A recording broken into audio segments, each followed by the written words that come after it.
the first action in February for the Legacy Leagues, and it felt a lot like March with some of these games. Some really good games. The largest margin of victory was 13 points, and that was the game of the week.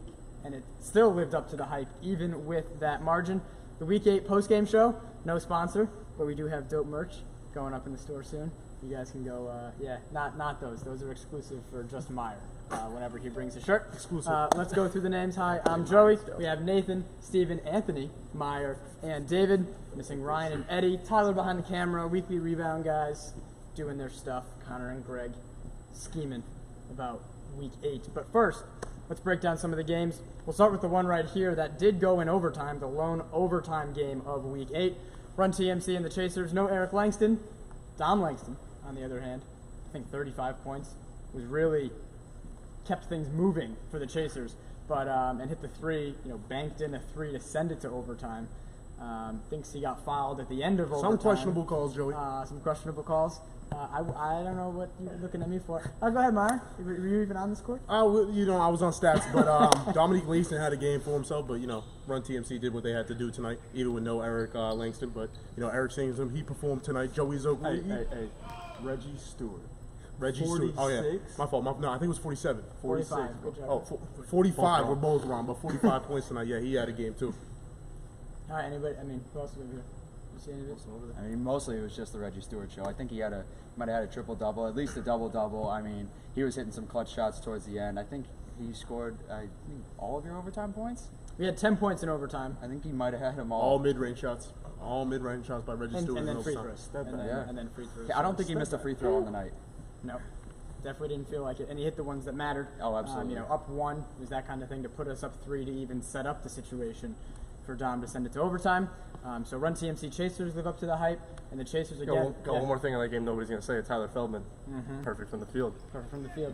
Better shooting percentage than me. Not a big deal. What are you going to do? What are you going to do? 100%. Sounds good.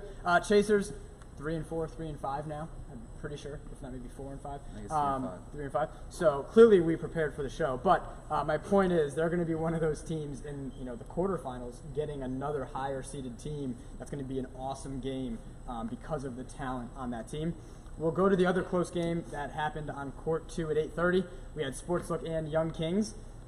I looked over for a second. It looked like it was like a kind of a comfortable lead. 8, 9, 10 points by Sportslook. And then I do something else. I come back, and they're in a tied game with like 30 seconds to go. And both teams only had 4 guys. Made the sub-in rather easy on who was going to play. But an awesome game down the stretch. And Sportslook able to get the win. But what was the key over there? Yeah, it was a good game all around. Like you said, it went from 10 points, and then the last 2 minutes, really interesting. The Young Kids were in the fight. Destin Simmons added 41 to the mix. But yeah, they were all shorthanded. They started getting a little fatigued at the end, and Sportslook just kept going. Yeah, I thought this game was going to get ugly pretty early. Sportslook jumped out to a 28-15 lead. And with 4 guys, you have to think it's going to get sloppy towards the end. Everyone's going to get tired. Dan Carcaros had 36 in the win. DJ Foster with 41 for the Young Kings. And, they fought hard. It was tied with, I think, 2 minutes to go. Just some costly free throws made by Sportslook to hand the Young Kings the loss. To finish them off, yeah. And speaking of the game of the week, we'll hit that one next. Flint Tropics take down Shocker City by 13 like I talked about, but very close heading into the fourth quarter. They kind of blew it open in the fourth quarter, hit some shots, Shocker missed some shots. I know that sounds very simple, but when those things happen at the same time, that's how you build, and open up a lead in a game that was very back and forth. Let's just go, before Greg, bombards the post-game show, we'll give him a moment, I think, to wrap the show. That's fair.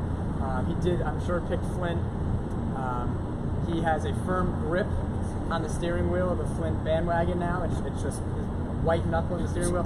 What did you guys see from what impressed you finally seeing the Flint Tropics in a game like this? I think this game personified the saying that sports is 50% mental, 50% physical, because Flint got in the Shocker City's head, blanked on the name for a second, but they got in their head the entire game, and there were guys taking unnecessary fouls late in possessions. Really, it could have got a turnover the other way, and it was kind of just a game of Flint mentally beating down Shocker City, and then physically beating them down after they get shorthanded. Right. Flint Tropics. Yeah, there it is. Congrats. Mike Bizzuto came up to me in the fourth quarter. He said, make sure you say something good tonight, so I just did. But just know that Jerry Washington did not play for Shaka City. Okay. So they missed out on one man over there. But his brother did play tonight. He didn't have the greatest of games. Some may say that's the reason why they lost. Some may say. But I think with a full team, Shaka City could probably prevail. I'm just saying. But otherwise, Flint Tropics had a good overall game. Mike Bizzuto, he had a double-double, 18 points, 10 rebounds. Mike Davis, first half, was unstoppable. ISO-wise, nobody could guard him on the floor. He's crazy. Might be my MVP this year, but Flint Tropics. And we don't always give a shout-out to Don Migliaro. I mean, he's one of the better players. But against Shocker City, at least I noticed, I'll speak for myself, it's always important to have those guys who can handle the ball, handle the pressure, get a good shot, attack the rim and finish. Because if you start missing shots, then they get easy ones. And that's what Flint kind of flipped it on them. But Flint was able to use Mike Bizzuto, Don Migliaro, especially the last 5-6 minutes when it's, man-to-man, full court, got to get over, got to handle the ball, get a good shot. They trusted Dom with that, and that's something they didn't have. Dom was the main guy to break that press. Yeah. No other team has really been able to break that Shocker City press like the Flint Tropics did today, and I think Dom really orchestrated that, and they got buckets. And off that's of a it. huge part. That's all it was. They got buckets. Off. Just to put a wrap on it, even they said when it comes to that press, if they're going to press, you got to capitalize on it, and Dom helped them do that. That Dom can facilitate to other people who then help them attack. So that happened time and time again. They were getting layups when they did break the press. No one's perfect, but they broke it more times than not and got the win. And the last game was the second game over there. That's why I can't remember who played because I was a little busy. Rim Breakers and Nick Strong. Rim Breakers able to get the win, as we can see over there by 12, 89-77. But you guys can tell. Nick. I know it got a little physical. That was something I think I expected with those two teams coming in. Didn't see much of it, but how were the Rim Breakers able to win? They dominated pretty much all night from the start. Nick Strong didn't get out to a hot start. They kept constantly falling back themselves with offensive rebounds. They couldn't get second chance points. They couldn't capitalize on a lot of miscues that the Rim Breakers normally get plagued by, and the Rim Breakers prevailed. Chris, I believe his number. Leak? Chris? 0? Yeah. Chris Leak? Yeah, he had a great game. He had a great performance, and Poochie came out around the second quarter, said he wasn't feeling great. So, they capitalized it without Pooch, and they got the win. I think you definitely got to give a lot of credit though to Nick Strong. They played with 5 guys, so definitely fatigued. They stayed in it basically until probably like 5 minutes left in the fourth quarter, and then the Rim Breakers kind of took over that game. But nonetheless, Rim Breakers come out on top in that one. All right, Greg. Anything you want to say?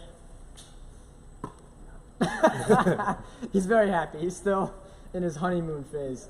Maybe next week. Okay. All right. One word to sum up Week 8. Intense. Intense. All right. So we had a lot of close games. So intense fits. Physical. I was also going to go for I'll do athleticism. All right.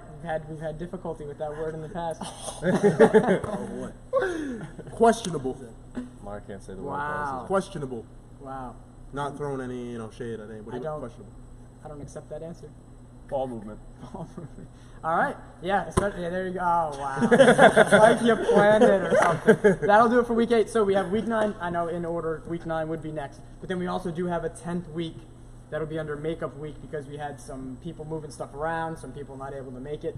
So to try to make up some of those extra games, we're going to have a 10th week. Every team will get 9 to 10 games. That's the plan. And then we'll have to figure out the seeding. And as far as playoffs, the 8 and 9 seed will play. And then we'll have the quarterfinals the rest of that night. So the 8 or 9 will play twice. And they'll play into the final 8. And then it'll be like 1-8, 2-7, like March Madness numbers. That would be the round of 32, right? Those numbers. 1-8, 2-7, 3-6, and 4-5. So that'll be the playoffs the week after.